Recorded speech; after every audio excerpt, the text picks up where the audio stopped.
apresentação, agradecer muito ao doutor Pablo pela presença, ao doutor Guerreiro pela disponibilidade também de presença, e o doutor Tisseu, assim como o meu orientador, né, o professor Bento, o doutor Maurício aí por todo o companheirismo ao longo da elaboração da tese.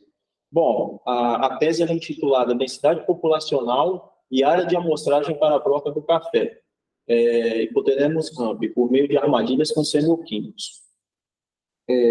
Nós sabemos que, basicamente, existem muitas pragas que acometem a cafeicultura.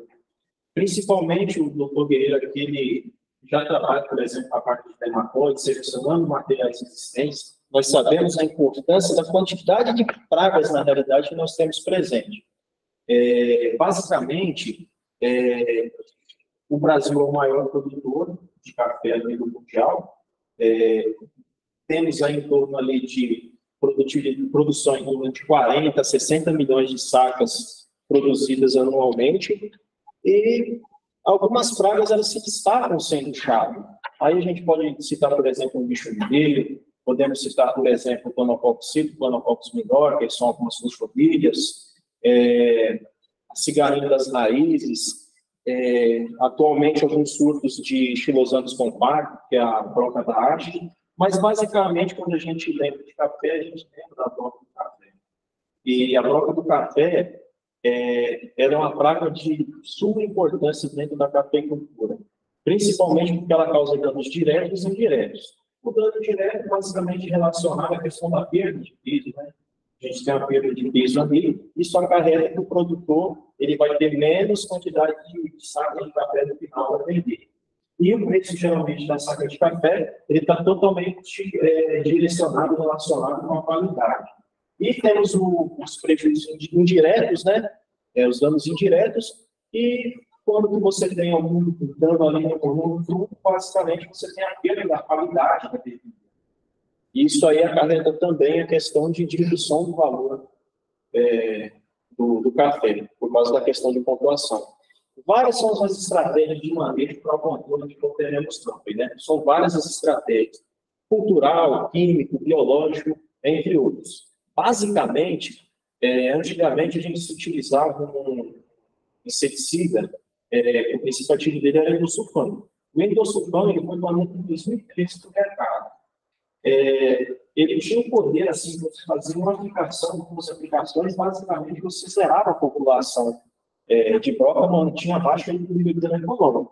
Entretanto, era um inseticida que muitos trabalhos relataram a presença dele no leite materno. O meu pai, por exemplo, ele se intoxicou com endosulfano. O meu tio também se intoxicou com endosulfano, ao longo aí da vida trabalhando na roça.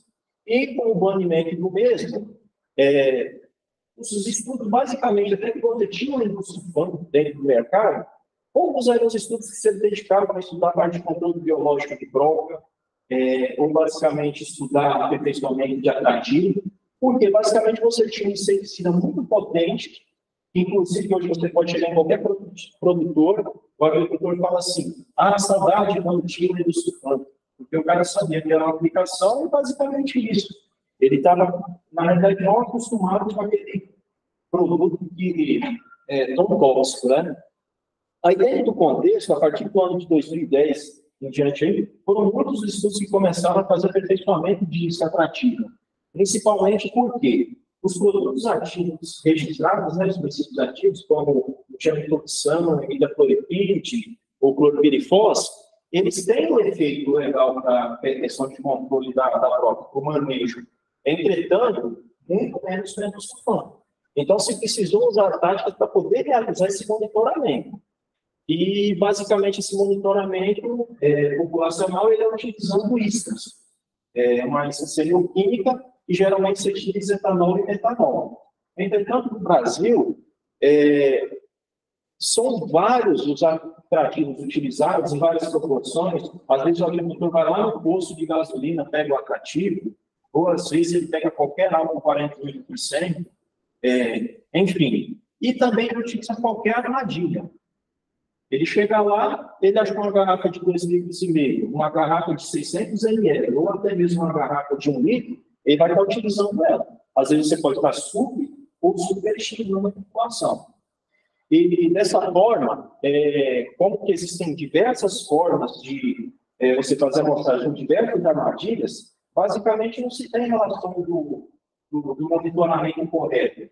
Caiu uma bronca ali, o que significa quando cai uma bronca dentro da armadilha?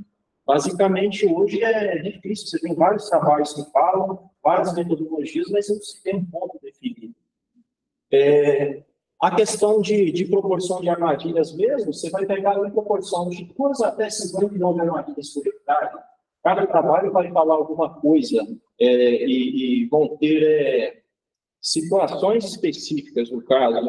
Para cada situação específica, a gente vai ter um resultado. E dentro do contexto, a gente não sabe qual é o raio de atuação de uma armadilha. Porque, basicamente, o agricultor chega lá, coloca uma armadilha. A gente sabe qual é o raio dessa armadilha, o que isso vai proporcionar de captura. E dentro do contexto, a gente pouca coisa se tem sobre modelagem sobre a praga, porque, basicamente, a gente não sabe nada dessa relação. Caiu uma prova, isso vai significar o que lá na frente. Então, o nosso trabalho, basicamente, diante das lacunas existentes, basicamente, foi selecionar um modelo de armadilha. Através desse modelo de armadilha selecionado, utilizar um atraente, nós calculávamos o raio de atuação dessa armadilha, né, que escapa com etanol e metanol, e aí nós definimos, basicamente, a área de captura da armadilha, a densidade populacional da praga, e, além disso, a gente fazer um modelo matemático para a gente prever os fluxos da praga. Certo? Então, a nossa parte, basicamente, de experimento de campo, ela foi realizada lá no estado do Espírito Santo, na região serrana, e nessa região específica, nós temos uma questão que ajudou muito no trabalho. Nós estamos ali em torno de 450 metros de altitude. Então, nós temos tanto a presença de café codilão, café canéfora, né, quanto de arábica coquerária. Por que isso foi importante? Porque ao longo de fevereiro até basicamente agosto, eu tinha cafés madurando e tinha presença de droga. Então, isso ajudou bastante na questão da dinâmica da praga. Eu sempre ter droga presente para poder fazer para poder montar os experimentos.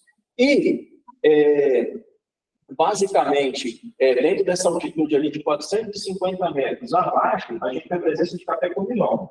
450 metros acima, geralmente arábica, porque o arábica é tipo uma neve, certo? Coleirão de climas mais tropicais, mais quentes mesmo. E a parte de etapa de laboratório, ela foi realizada no laboratório de comportamento de inseto, ecologia de comportamento de inseto, lá no Dr. Maurício. E a parte de criação também, ela se deu início ali, e a triagem de identificação do material. Vale destacar que eu vou seguir uma cronologia na parte da metodologia, que nós começamos a fazer até o final. Me escuta, doutor Disseu? Sim. Ok. E, basicamente, nós testamos 5 modelos de armadilha. Desses 5 modelos de armadilha testados, basicamente, nós utilizamos a mais utilizada no Brasil, que é o modelo IAPAR, que a gente não tem um padrão bem definido. Entretanto, utilizamos ela de 2 bits. Utilizando esse modelo D, que foi um modelo confeccionado por nós, que é um modelo multifunil. Um modelo IAPAR modificado também difundido no Brasil, entretanto, ele tem dupla interceptação, tanto do lado quanto do outro. Temos um modelo aqui, basicamente, de alerta de cruzados, que foi desenvolvido por o professor Maurício, e também nós temos um modelo comercial, que é o modelo da BioBroca, né? Da Biocontrole. Dentro do contexto, aqui nós temos basicamente como foi elaborado o experimento. A gente aplicava basicamente um hélio invertido, né? Com a armadilha, contém um frasco de 50 ml com etanol e metanol. No centro deste, no canguru, com um fio de algodão para poder ter dispersão de fora dos voláteis. E, basicamente, o experimento ele contou aí com 5 tratamentos, né, 5 modelos de armadilha. E, basicamente, toda aquela armadilha que pegava menos de 10 blocos, a gente eliminava, porque ela poderia comprometer os nossos dados, né? Posteriormente, a gente identificando o modelo de armadilha, né, nós selecionamos alguns critérios, principalmente para a curva de broca do café. Quando que ela pegava de broca do café? Quando que ela pegava, por exemplo, de outros dispositivos, né? Porque, basicamente, tem a dificuldade visual aí, a dificuldade visual de identificar um xilosaurus com hipotenemus, ou até mesmo dentro de hipotenemus, a gente tem várias espécies, né? Então, nós também vimos a questão de indivíduos não alvo, também de outras ordens, e outras questões como o manuseio, a facilidade, né, de poder estar lá no campo, colocando essa armadilha, e se economicamente ela é viável. Aí, dentro do contexto, quando nós selecionamos o melhor modelo de armadilha, que lá na frente nós vamos ver os resultados, nós partimos basicamente para saber o seguinte, utilizando etanol e metanol, como modelo escolhido, qual será o raio de ação dessa armadilha? Por que a gente tem que saber o raio de ação dessa armadilha? Basicamente, para nós chegarmos lá no campo, colocarmos ela e saber o espaçamento correto para colocar. Então, basicamente, nós trabalhamos com marcação e recaptura de insetos. Acredito que o experimento só foi uma parte que demorou de maior tempo. Porque quando a gente chegava na literatura, acessava a literatura, muitos trabalhos são feitos com mariposas, muitos trabalhos são feitos, por exemplo, com drosófilos, que são esses trabalhos. E quando você vai olhar a questão de distância, a distância inicial é 400 metros que eles começam a colocar lá, 400, 500 metros. Se você observar aqui na nossa armadilha, no nosso profil, a distância é menor de 2 metros. A maior distância é 24. Então, logo no início, quando eu comecei a fazer a questão do pré-teste, eu precisava de uma quantidade gigantesca de prova. Por quê?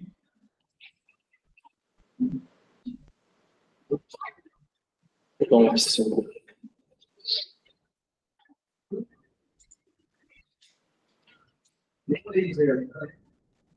tentando identificar, você embaixo.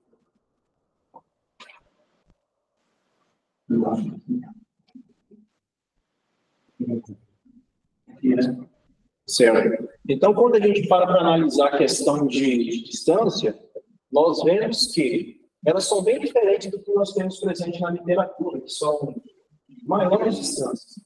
Então, para isso, basicamente, eu tive que...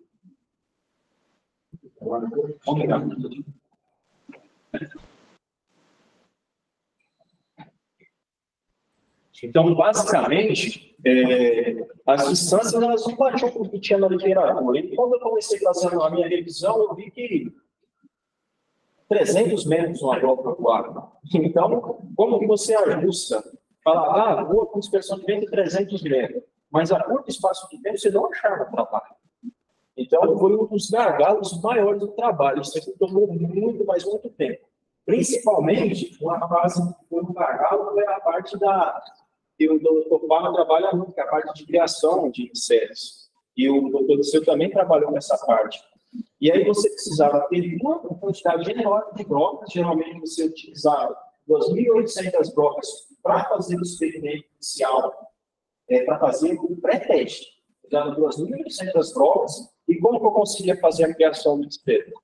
Essa criação do inseto era muito onerosa. O doutor Passado, e da doutora Liceu também, a dificuldade que você tem na elaboração de uma dieta para broca, tanto de contaminação que nós temos.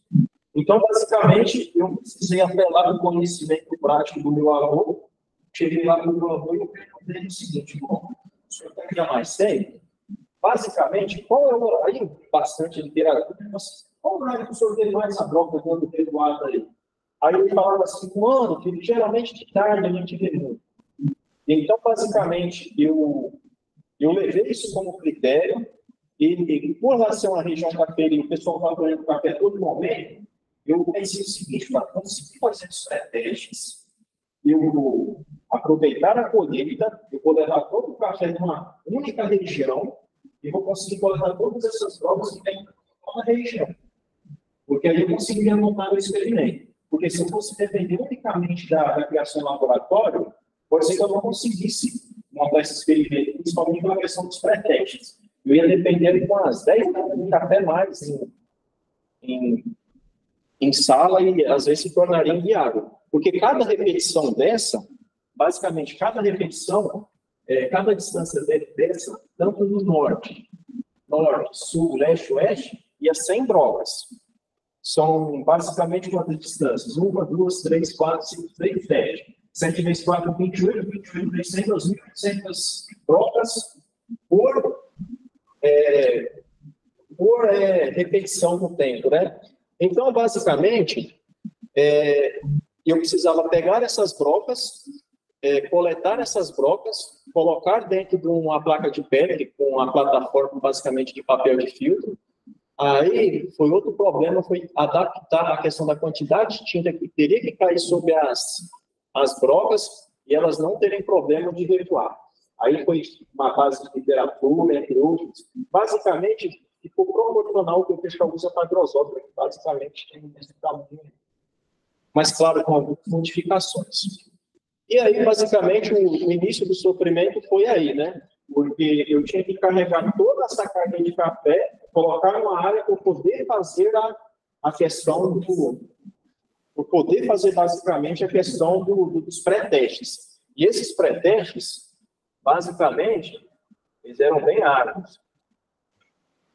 A gente pegava a saca de café que funcionário não carrega, basicamente você tem que tirar do meio. Isso aí foi sofrimento.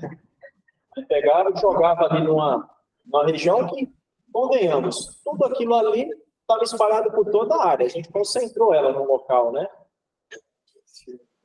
E aí, só para vocês terem noção do nível de infestação, quando eu vejo essa imagem, muita gente fica assustada. Eu fico feliz, porque foi daí que eu consegui fazer os experimentos, né? E, basicamente, olha a quantidade de inseto voando. E bate com o que meu avô falou, porque ele falava, quando o pôr do sol está indo, basicamente seria a quantidade voando, né? E no vídeo aí deu para ver isso tranquilamente.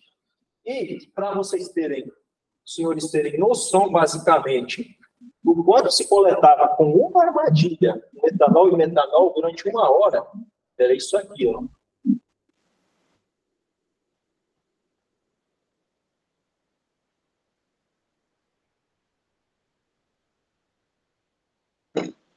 Então, basicamente, que temos as brocas marcadas, basicamente, eu passei por pré-testes ali, que a parte do pré-teste foi mais difícil. E porque, assim, eu comecei com 400 metros. O primeiro dia que eu montei o pré-teste, montei com 400 metros lá de Santa Catarina, não caiu nada. Depois joguei para 300, não caiu nada. Joguei para 200, não caiu nada. Para 100, não caiu nada. Até chegar na distância de 40 metros. Eu falei, bom, já estou no 40, agora vou pegar o inverso, né? Vou começar do 0 para lá, até eu definir a questão de distância. Escuta, doutor Disseu? Sim, estou escutando. Então, basicamente, nós temos as brocas marcadas, e essas brocas elas se dispersavam tranquilamente aí durante o experimento. E aqui nós temos a área do experimento, basicamente, onde nós tínhamos a armadilha. Essa armadilha, nós tínhamos uma plataforma de lançamento, onde todas as brocas que nós colocávamos aqui, basicamente, lá por volta de meio-dia, elas eram colocadas aqui para poder fazer revoada. Vale destacar que as armadilhas que nós colocávamos e pegávamos a broca, eu fazia toda a triagem durante a noite, que não pegava o comportamento do inseto, o inseto ficava letárgico. Aí eu selecionava o que era hipotenemos ramp, o que era hipotenemos, para eu ter certeza que realmente eu estava colocando periquito com papagaio, né? E durante a noite, basicamente, eu conseguia fazer a marcação tranquilamente. O inseto chegou ali basicamente 6 horas da tarde, 7 horas da tarde, acabou o ato de 24%. Basicamente, é de meio-dia até 5 horas da tarde. Quando eu falo 6h30 por aí, é que nós temos tanto solstício de inverno quanto solstício de verão. Solstício de inverno, quando é 5 horas lá na região, é noite, 5h15. Solstício de verão é 7h30 da tarde. Então, isso também influencia na questão do ciclo de inseto. Como a maioria como o experimento ele foi feito basicamente na época da colheita, que compreende basicamente o inverno aí, isso aconteceu por volta de 5 horas da tarde. 4h30 parou de voar, posteriormente a isso eu continuava eu continuava na questão de marcação. Aí, dentro do contexto, as brocas, elas caíam basicamente nesse filtro aí de bola, né? Nesse filtro de bola, eles eram acondicionados em placas de pedra, eram congelados, eles eram avaliados 24 horas, 48 horas e 72 horas depois. E aí, dentro do contexto, nós colocávamos uma lâmpada UV, né? E essa UV dava para ver a questão de marcação. Aí eu contei também com o microscópio de Santa Teresa. Esse microscópio ele me ajudava a saber identificar certinho qual é a cor. Né? E aí nós fizemos uma avaliação, 24, 48, 72 horas.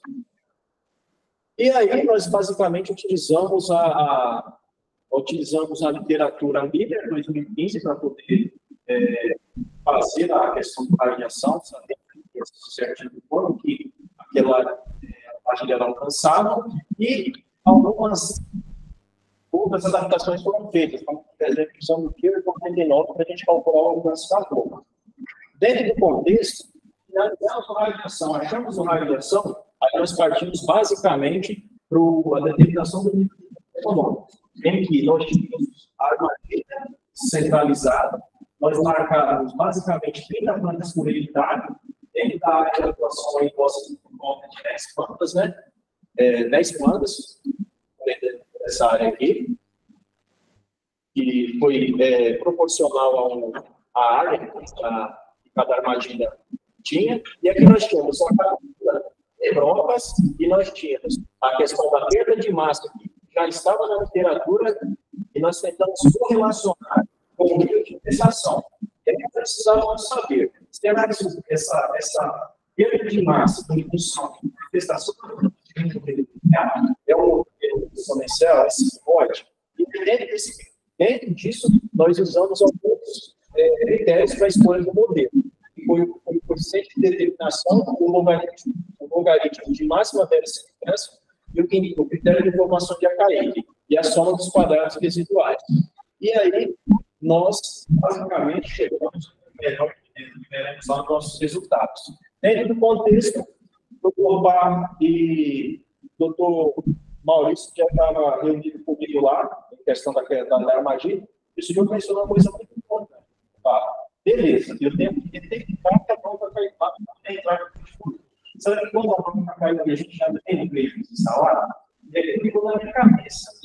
E aí, eu procurei com o Adriano, o seu convidado lá do pós-doc, e nós resolvemos fazer uma nota lá, aquela fala do senhor lá.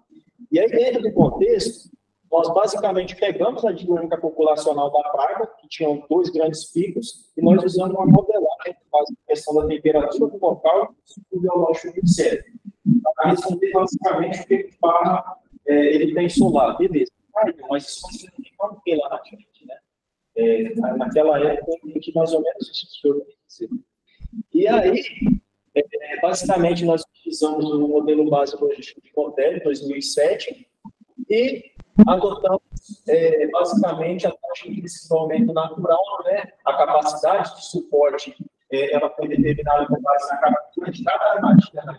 Experimento, e aí, dentro do contexto, a parte basicamente dos dados climáticos foi retirada lá de Santa Teresa, e nós seguimos bastante a metodologia do mapeamento, né?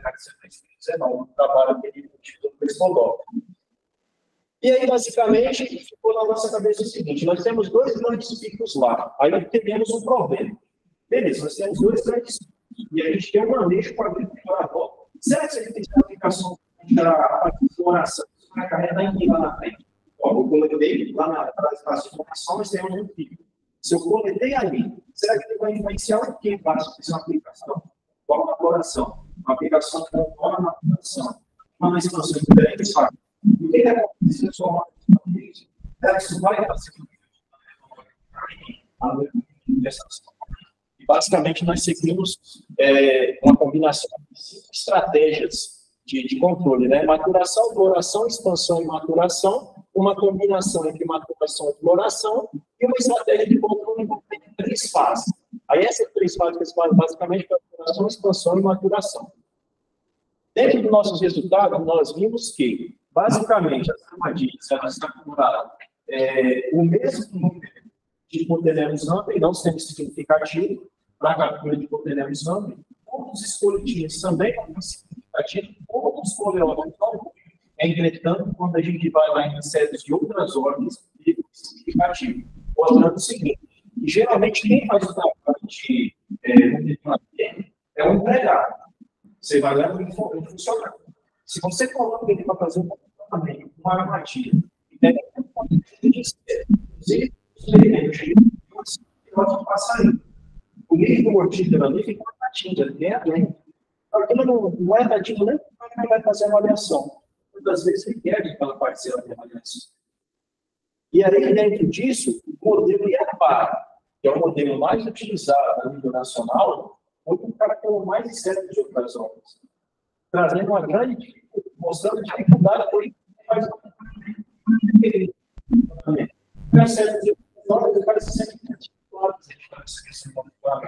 sendo necessário a gente fazer aprimorar a armadilha, e basicamente nós escolhemos a multifunil, justamente pela multifunil, ela tem uma maior facilidade operacional e pelas adaptações que nós fizemos ela, né, Maurício? A gente reduziu posteriormente isso aqui, a questão disso, já a gente vai fazer alguns testes, e em vez de a gente utilizar esse mortífero aqui, a gente tem que substituir esse mortífero aqui por cola. E aí, isso aí será muito benéfico para quem realmente for avaliar. Quando a gente compara a questão de captura na armadilha, é importante mencionarmos que, basicamente, quando a gente escolhe o modelo de armadilha, a gente tem que ver isso aqui, ó, esse é critério econômico. Se a armadilha custar um absurdo, nenhum. Então, isso porque, basicamente, essa parte de monitoramento, se você chegar para o cara e falar que o custo de aplicação de certidão custa R$200, ele já deixa de utilizar. Você fala que a armadilha custa R$200, então ele vira as costas para você e vai embora.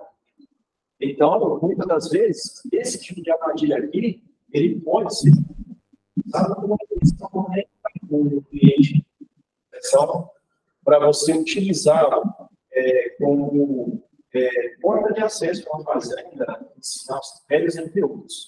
E, basicamente, não adianta nada a gente ter uma armadilha que assim mesmo é fácil de operar, mas que, basicamente, a gente consegue produzir ela no preço acessível. E aí, quanto à questão da determinação do raio de ação, nós temos aqui a porcentagem de recaptura e porcentagem de recaptura ao longo do tempo de operação, nas diferentes distâncias. Podemos verificar que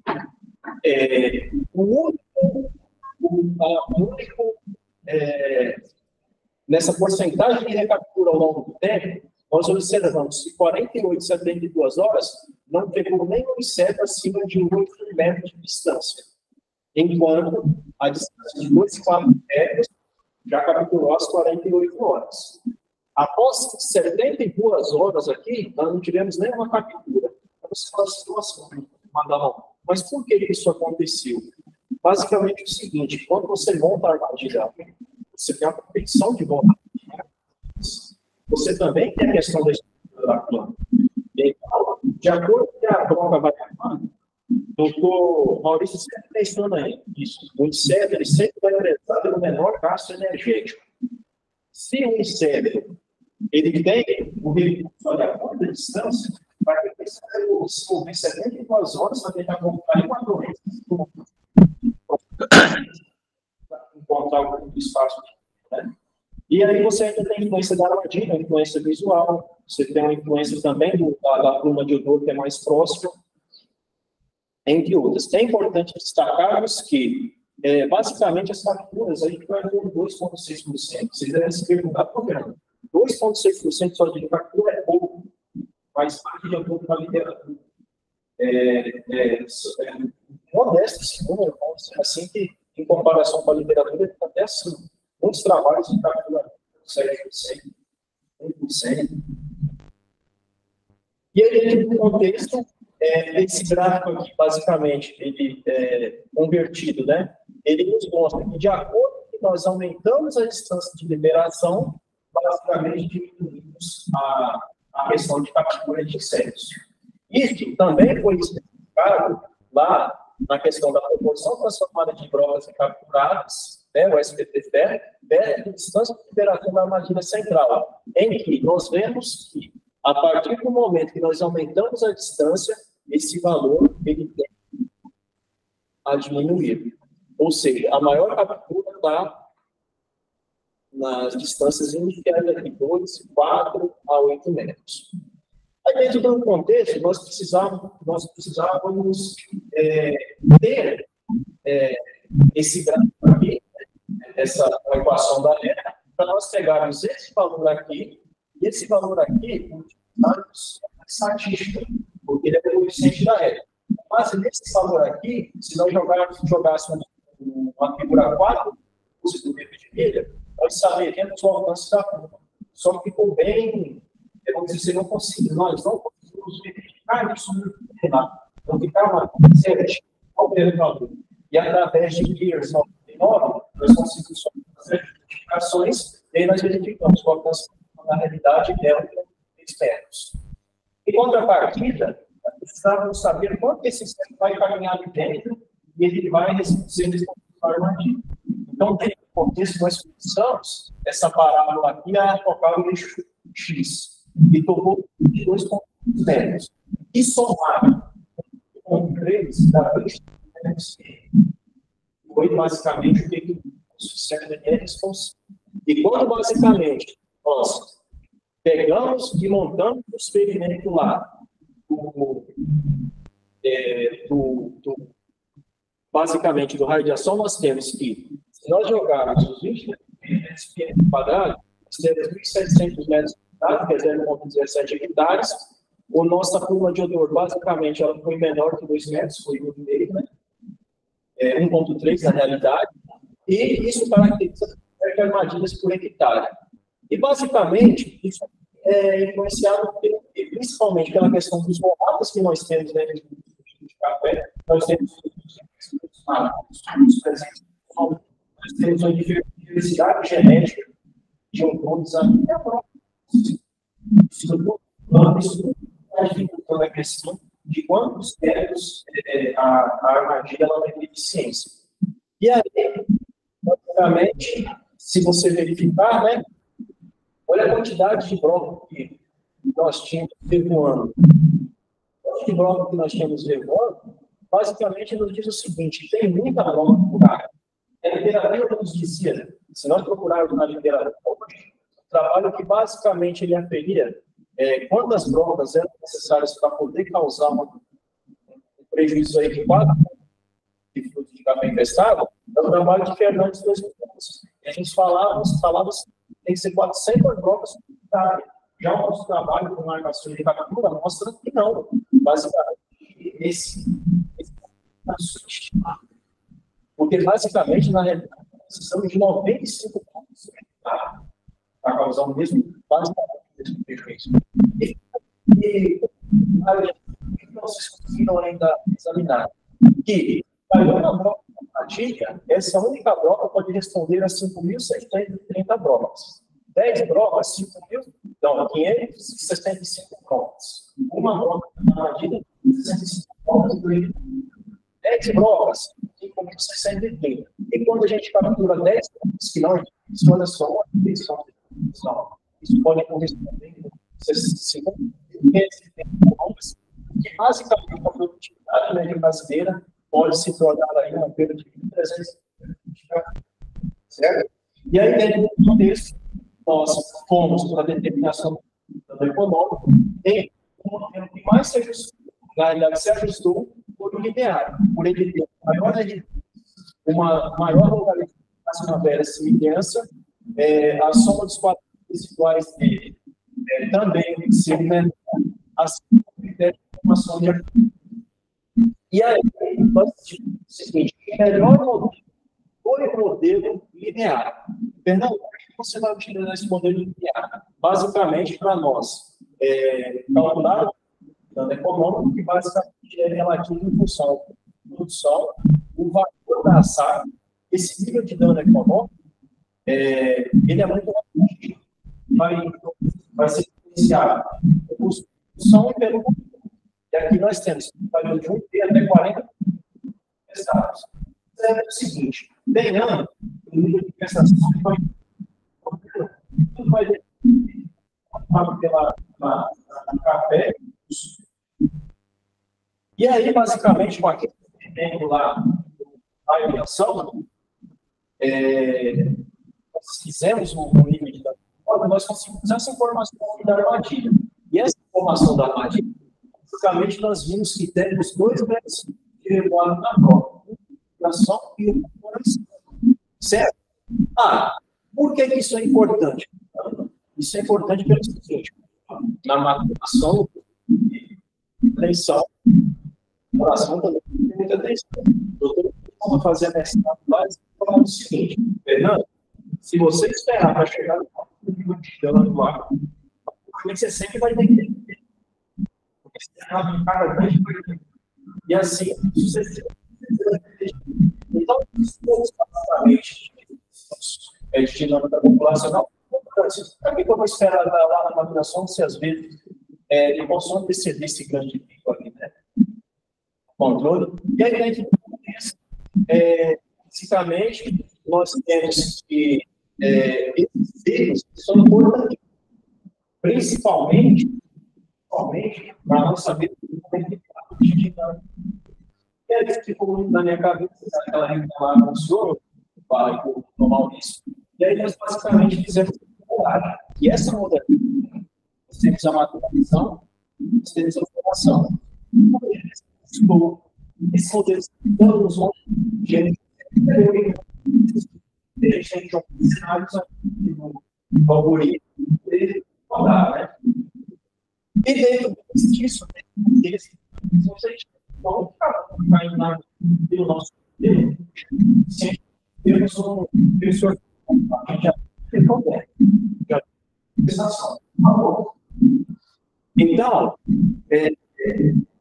nós temos o seguinte: e se a gente agora fizer dentro da cronologia, fazer as aplicações igual para o agricultor faz, basicamente o que o modelo vai fazer, né? Como esse cenário. E aí, dentro desse oferecimento, nós fizemos um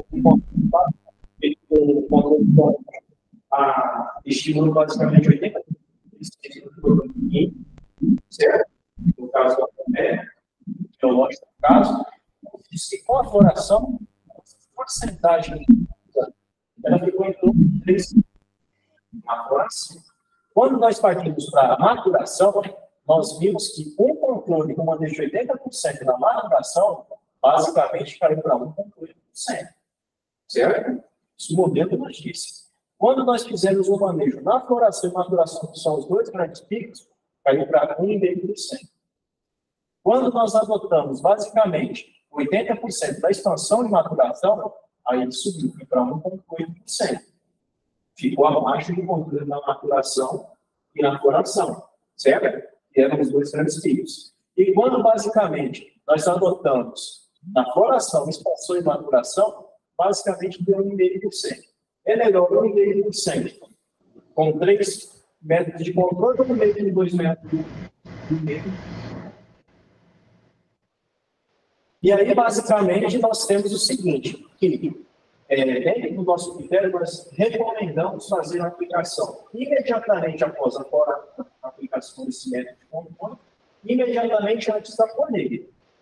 Fernando, por quê? Porque durante a polinização, onde a gente tem o grande pico aí de recuado da prova, se a gente fizer uma aplicação durante a própria florada, tem um trabalho realizado pelo Felipe, né,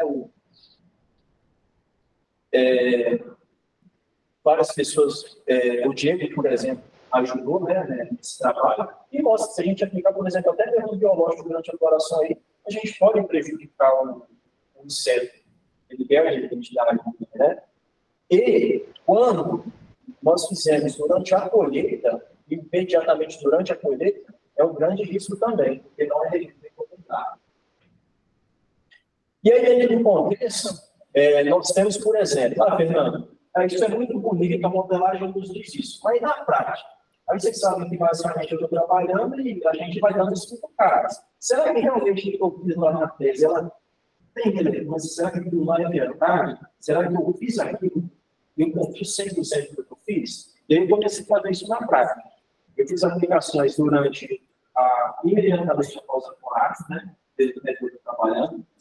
Fiz também antes da maturação no ano passado. E o que eu tenho visto? Que basicamente, isso utilizando basicamente drones, com 10 litros por hectare. É a tecnologia de aplicação que muitos ainda duvidam, né? Se você tem basicamente um meio a 1 quilo de governo por hectare, imediatamente antes da maturação, nós podemos ver aqui, olha a quantidade de broca pulmonizada que nós temos. Por causa justamente de pegar aquele período de revoada. Então, o modelo, na realidade, está certo. A gente consegue reduzir a população. E aí, dentro do contexto, as nossas conclusões, nós temos que o modelo de armadilha ela afeta a captura de insetos não alvo, o raio de ação da armadilha interfere diretamente na área de captura de fêmeas colonizadoras, o modelo demonstra que as táticas de manejo populacional durante as fases de floração e maturação foram as que tiveram melhor resultado, e basicamente outros estudos, né, utilizando outras metodologias, as mesmas metodologias aqui propostas, eles são encorajados, levando em consideração novos modelos de armadilha, novos atrativos, além de diferentes sistemas de cultivo. Dentro do contexto, eu gostaria de agradecer muito e me colocar à disposição aqui.